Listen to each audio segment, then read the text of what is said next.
I love a spiced chai. I really do.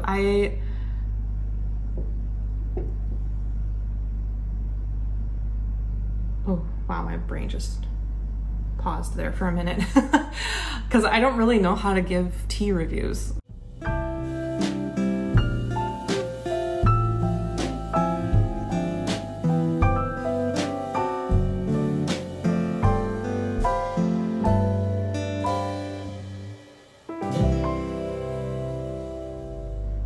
Good morning, everyone, and welcome to the next episode for August of Tea with the OT. I'm Rebecca Maddie, the occupational therapist, and today's tea is spiced chai from Trader Joe's. One of my favorite chais, actually. I don't have a lot of favorite teas, but this one has been a staple for me over many years.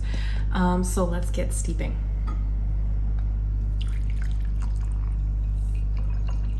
I learned in the last episode that I did not let my tea cool for long enough before I tried it. So let's hope that this time around it's actually cool enough for me to try it by the time I get done talking.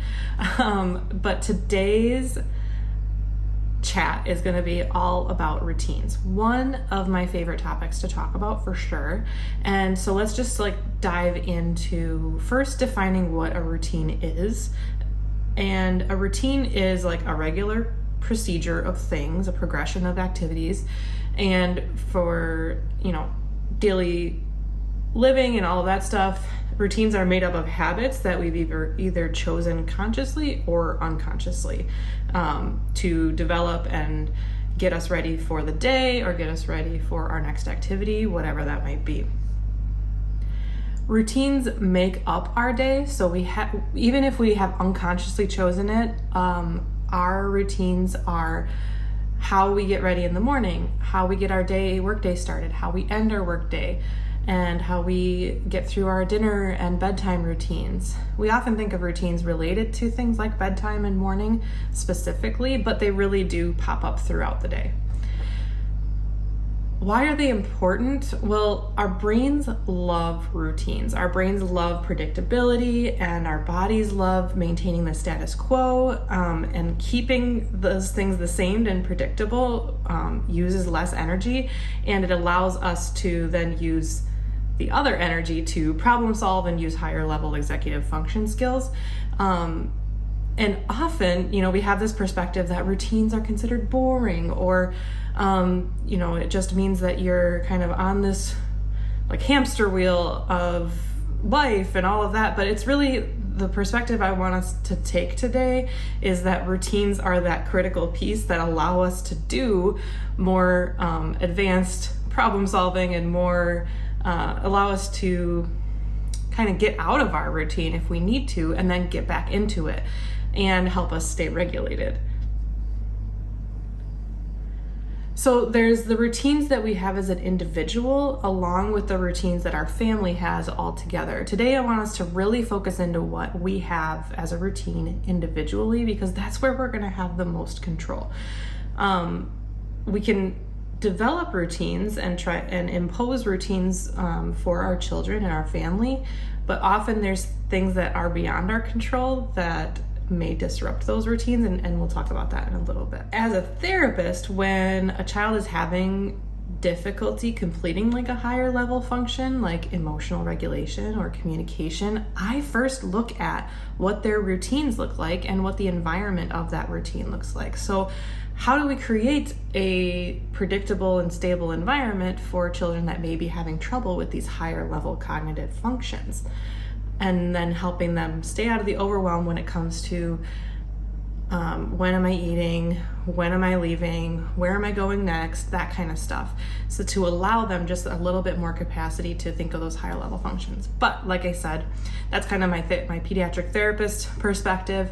Today, what we're really focusing on is us as individuals, as adults, how do we develop a routine that functions for us essentially.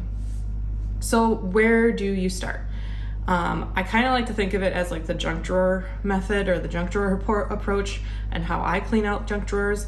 But first for a junk drawer, we take all the clutter out and start sorting it, right? So with your current routine, sit down with a pen and paper and write down each little task you do in the day, in the morning, in the afternoon, whatever routine you're focusing on, just one. Let's start with just one. So start with, let's say, your morning routine. That's going to be the example I kind of give today, because that's the one that I've been working the hardest on personally.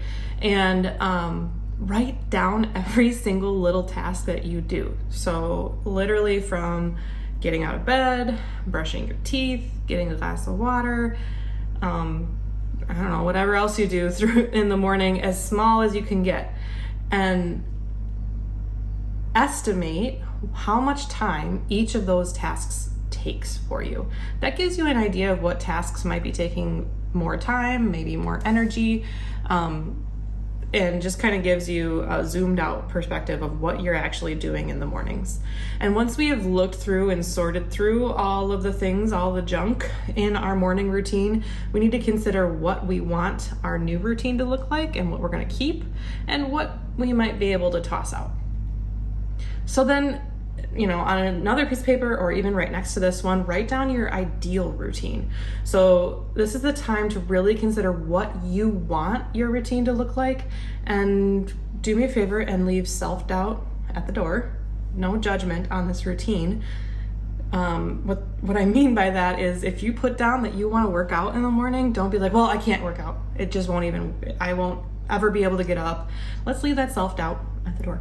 And then put down what you want your ideal routine to look like, not somebody else's ideal routine. It's really tempting to go online and look up the, magical CEO routines that are out there, but those are not yours.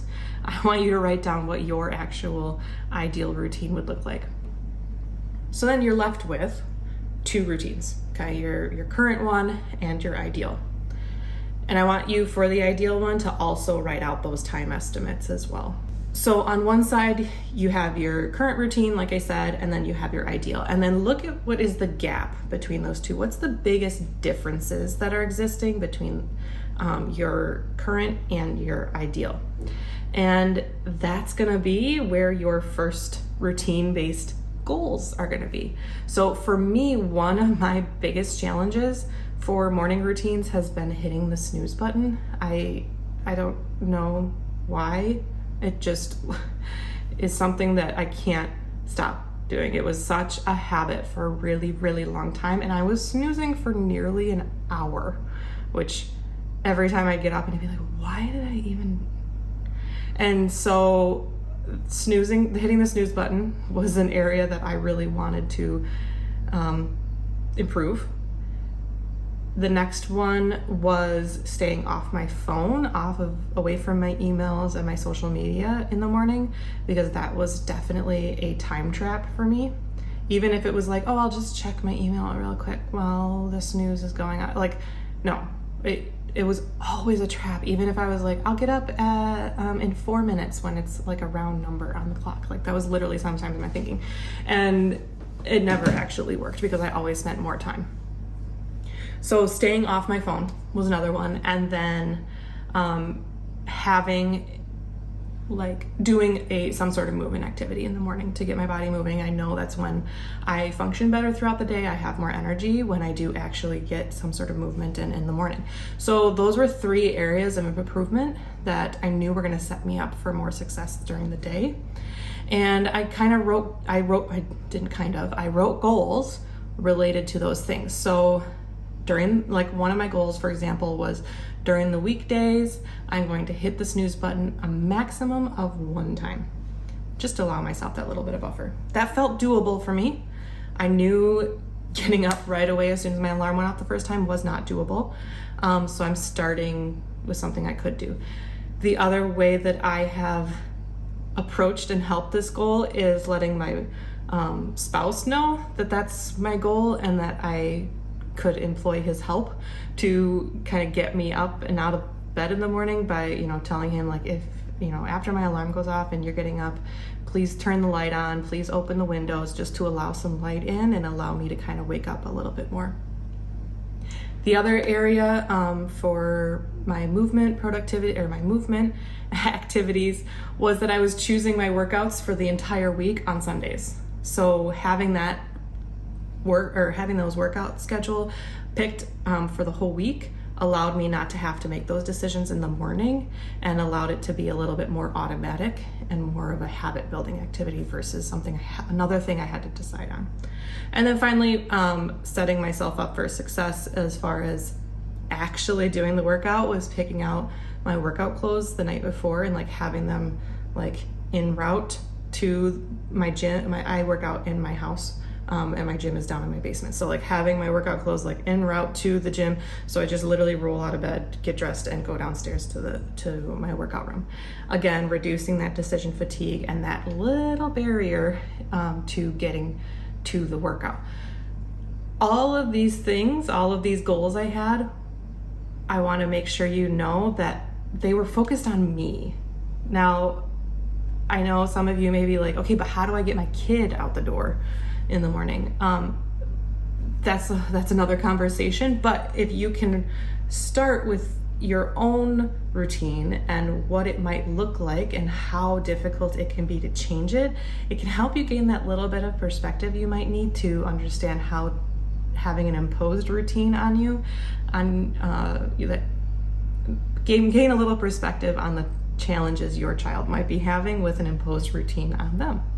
And so, what are the little things that you can change in their morning to set them up for success the best way that you can? Again, we can't control how they're waking up in the morning, so there's going to be off days just like we have off days.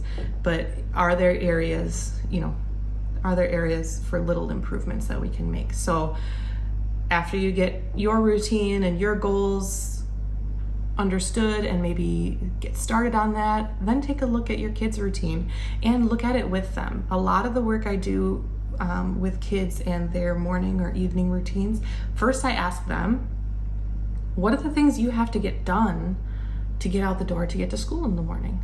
And I have them list it for me so I can really get their perspective of what is a need to get done versus what is something that they don't feel is actually very necessary.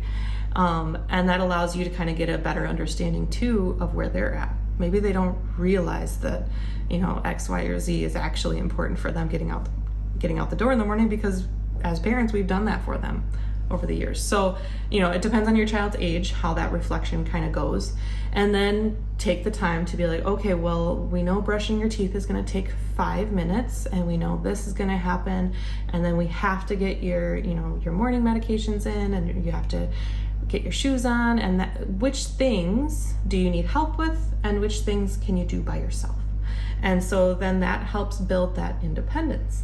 I know I'm kind of going off on a little bit of tangents here, but there's a lot to think about when it comes to routines, and being really intentional with them and understanding first for yourself, then for your kids, can help make them feel a little less like, overwhelming and I don't know where to start.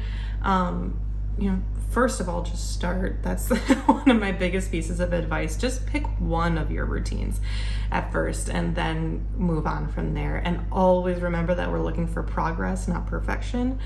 I would say I'm about, 80-20 in the sense of like I actually get my ideal morning routine done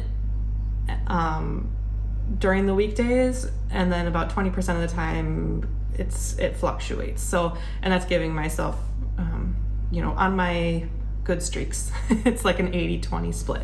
And that's okay. I'm okay with that. I obviously would never be at 100% because that's just not human.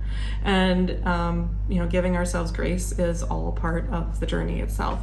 Just making sure that we have control of what we can control, and that we give grace to our family as well. Let's see how this tea is, and I'm hoping it's a little cooler this time around. I chatted for kind of a while on that. I might end up talking a little bit more, but let's give it a try. I love a spiced chai. I really do.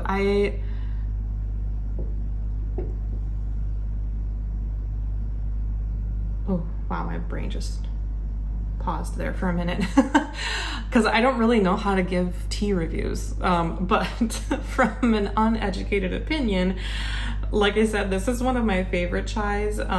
I think I put too much water in it. It's a little watered down right now, but it might need some more time to steep. But I do really like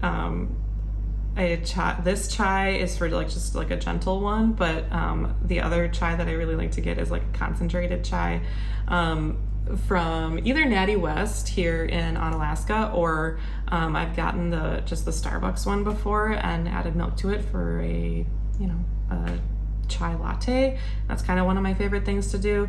This one's good. I think I definitely added too much water to it. I would like it to be a little spicier. So anyway, that is my tea review and my overview of routines. Please let me know if you have any questions or comments or want to share about your own experience with getting into a new routine and trying to build either healthy habits or just new habits in general. I'd love to hear it. Thanks again, and I'm Becca from Honeybee OT, and I hope to see you next time.